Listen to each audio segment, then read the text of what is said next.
Salam merahayu-rahayu buat saudaraku sekalian yang ada di mana saja. Saudaraku, kali ini saya akan menjawab pertanyaan dari saudara-saudara kita yang sudah masuk, sekaligus masih memberikan edukasi tentang seputaran Badar Pulau Sani. Semoga edukasinya bermanfaat buat saudara-saudara kita yang awam. Karena kalau kita paham itu kan, kalau kepengen barang itu biar dapat barang yang benar. Tentang pertanyaan dari saudara kita yang masuk, apakah Badar Pulau Sani itu kalau dibikin tasbih, kalau banyak kan akan lebih bagus dan bermanfaat? Sebenarnya memang benar sekali, saudaraku. Namun yang harus diingat, Badar Pulau Sani itu bahan dari alamnya itu susah sekali untuk mendapatkannya. Jadi tasbihnya itu tidak bisa diperbanyak juga, saudaraku, karena bahannya itu sangat langka sekali, beda sama seperti badar-badar yang lain. Sedangkan badar biselonata saja kalau yang bagus itu barangnya juga terbatas, karena kalau yang bagus itu tidak bisa banyak, saudaraku. Contoh tasbih-tasbih yang saya unggah itu aja bahan dari sortiran dan membutuhkan waktu itu tidak hanya 1 tahun 2 tahun, tapi puluhan tahun, saudaraku. Jadi bahannya yang susah.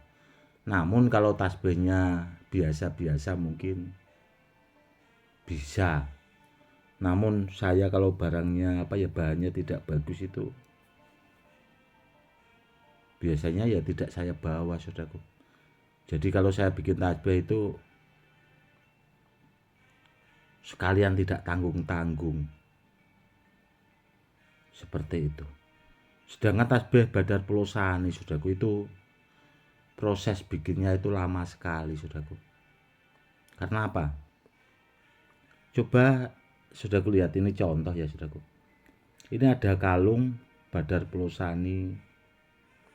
Biasanya saya pakai kalau pas saya mengajarkan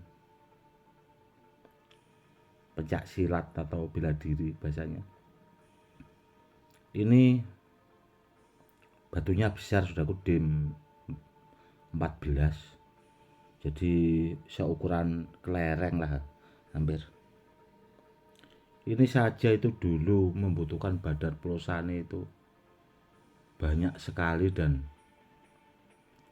Badar Pulau Saninya waktu itu besar-besar, saudaraku, karena ya saya pakai pribadi, jadi saya itu bahasanya tidak tanggung-tanggung. Dan kalung yang ini itu dulu pernah kepengen dimari sama Pak Bodo juga, namun tidak saya berikan karena cuma satu-satunya juga, saudaraku. Karena buat kedepannya sepertinya waktu itu saya mikirnya nggak bakal dapatkan lagi bahannya, seperti itu. Dan kalau tasbih yang biasanya itu ukuran 99, saudaraku ya, itu prosesnya itu dulu itu bikin tasbihnya waktunya itu 1 bulan, saudaraku. Tasbih Badar Pulau Sani itu prosesnya itu 1 bulan, karena untuk mendapatkan bahan yang bagus juga disortir, diproses menjadi sebuah tasbih itu butuh waktu kurang lebih 1 bulan. Dan terus terang, saudaraku, Tasbih Badar Pelosane itu di sini ya saudaraku, itu biasanya itu di mahari itu tidak kurang dari 10 juta. Itu di sini saudaraku. Itu terus terang saya jujur ngomong apa adanya. Dan itu aja waktu dulu-dulu, itu sekitar 15 tahun yang lalu itu, tasbihnya juga tidak ada saudaraku, karena bahannya juga terbatas. Bahannya saudaraku yang susah. Namun alhamdulillah itu sebelum itu tasbih itu terwujud saudaraku. Waktu itu memang saya mengumpulkan bahan-bahan saudaraku. Saya kebetulan waktu itu ya masih suka istilahnya petualang itu di tempat-tempat keramat, berburu batu badar Pelosane yang dari alam. Itu aja saya mengerahkan orang-orang yang ahlinya, itu sahabat-sahabat saya itu aja sampai kerepotan orangnya. Katanya langka sekaligus barangnya. Seperti itu. Dan saya juga dulu sering kirim ke daerah Timur Tengah itu. Kalau di sana lumayan saudaraku. Mahar tasbihnya lumayan. Ya di atas 15 sampai 20 sampai 25 itu pasti dimahari orang. Itu alih rawatnya. Karena apa ya? Karena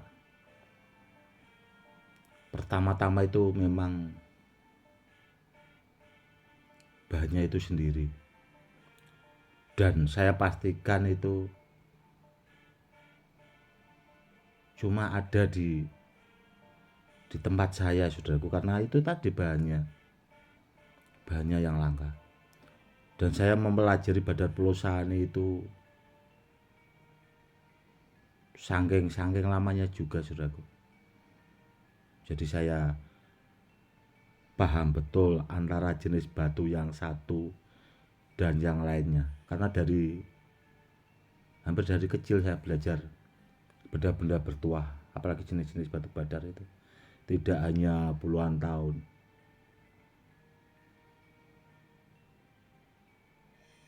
Dan rata-rata Badar Pelosane yang saya koleksi itu kebanyakan barang peninggalan turun temurun saudaraku. Dulu saya asalnya tahu itu.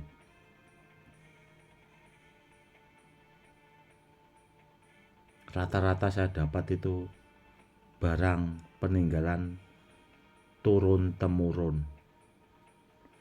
Ya terkadang ada yang berpasangan sama besi kuning, kadang Badar Pelosane sepasang, ya seperti itu saudaraku. Dan kalau zaman dulu-dulu memang barangnya itu ya itu saudaraku, benar-benar dipakai andalan atau memang sudah banyak terbukti kalau di daerah Pati. Tapi kalau orang-orang sekarang itu, spiritual sekarang itu jarang tahu juga saudaraku. Karena apa ya, banyak juga sih yang jualan jenis-jenis batu di daerah Pati itu, namun dia tidak paham juga saudaraku, banyak. Cuma terkadang ikut-ikutan gitu. Dan ada juga terkadang tahu-tahu jadi paranormal, padahal orangnya dulu-dulunya itu ya itu tidak mau belajar, cuma sekedar ngikut gitu. Karena apa ya, karena mungkin ya mikirnya entah gimana, saya kurang paham.